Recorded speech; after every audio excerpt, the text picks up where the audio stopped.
Hi, Dr. Dolly. Thanks for your podcast. I enjoy listening, and I'm a pediatrician in Ohio who has some questions about retirement accounts.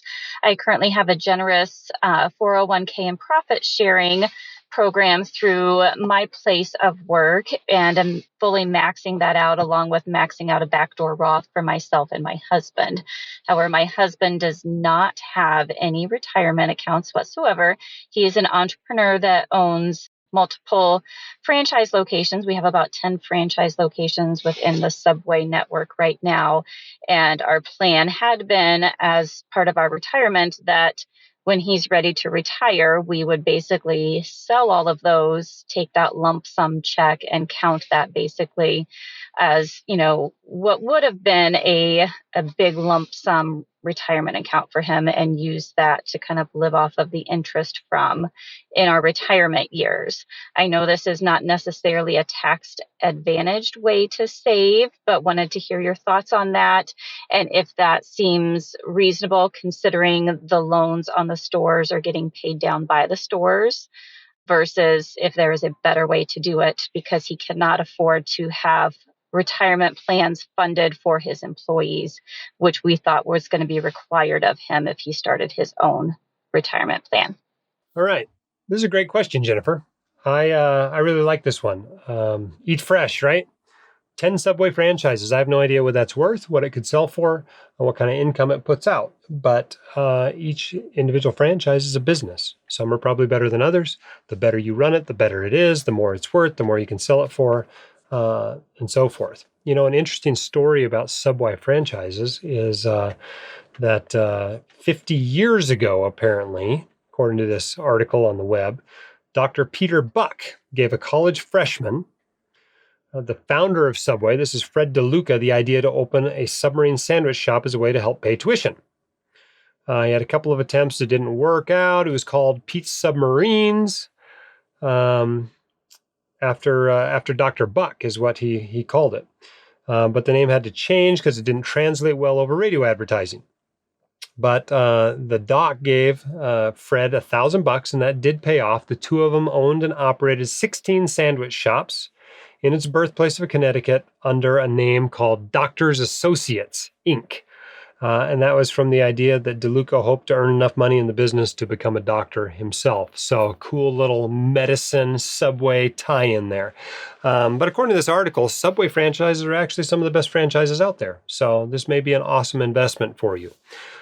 Is it okay to not have a retirement account? Well, yes, because he's absolutely right. He can't open a retirement account for himself without providing one for his employees. And if that is just cost prohibitive and the people working at Subway don't value a retirement account as much as they would higher wages, then it's probably a non-starter for him to have a retirement account for that business. So two things he can do to provide for his retirement. One is to sell them, pay any capital gains taxes due, and invest that money in a different way and use those investments to live off of, right? The income from those investments or selling those investments from time to time and live off it. The other thing he could do is sell a franchise every year or two and live off those proceeds for the next year or two and keep the other franchises, right? So you go from 10 to 9 to 8 to 7 to 6, right? And you're just selling one of these every couple of years. Now, obviously, you're not going to want to be working in them when you're 85 years old. Hopefully you're not doing too much work now, but that's part of being a business person, is actually extracting yourself from the business. That's what makes the business more valuable to sell to someone else. If you're just selling somebody a job, that's not very valuable. You've actually got to be able to take yourself out of the business and have it generate money without you.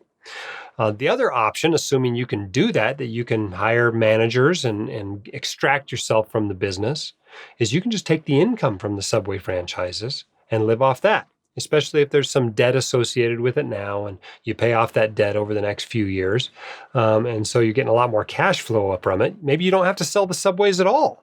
You can just live off the income from the Subways.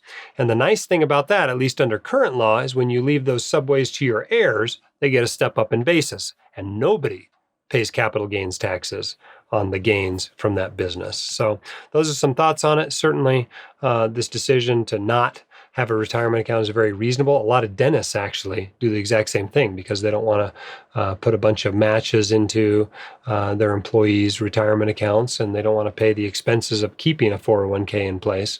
And so they just don't. They invest in taxable. And that's how they invest for retirement. And that's perfectly fine. Naturally, your husband can also take some of those earnings he has now, assuming you're not spending them all, and he can put that money into a taxable account. Just because you can't invest in a retirement account doesn't mean you can't invest it for retirement, of course. If you want your questions answered by the White Coat Investor, record your question at whitecoatinvestor.com/YQA or click the link in the description. My dad, your host, Dr. Dahl, is a practicing emergency physician, blogger, author, and podcaster. He is not a licensed accountant, attorney, or financial advisor, so this podcast is for your entertainment and information only and should not be considered official, personalized financial advice.